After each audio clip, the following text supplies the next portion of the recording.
Guys வணக்கம். இப்போ நம்ம வந்து ரெசிபியில் போடணும். இப்படி நாமெல்லாம் அப்பயும் திறந்து போடுவோம். ஆனால் இதெல்லாம் அப்படி இல்லை. ரெசிபியில் இது பண்ணி கீழே இருக்குது. இதில் வந்து இது பண்ணணும். திறந்துக்கும் காய்ஸ். இது வந்து அமேசானில் இருக்குது. இதோட ரேட் 300 ரூபா காய்ஸ். உங்களுக்கு வேணும்னா வாங்கிக்கோங்க. அதில் உங்களுக்கு பாரும்போது அதை இப்படி இது பண்ணி வச்சு அதை இப்படி திறந்து இதோட தண்ணி வச்சுக்கணும். காலைக்கீழ வச்சு போட்டுக்கணும். இந்த ப்ராடக்ட்டும் நான் டிஸ்கிரிப்ஷனில் லிங்க் கொடுத்துருக்கு. இப்படி பாருங்கள் இப்படி போட்டுக்கணும். உங்களுக்கு காயோட திறந்துக்கிட்டேன். இது போட்டுக்கிட்டு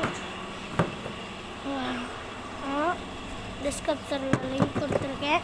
மறக்காத வாங்கிக்கோங்க.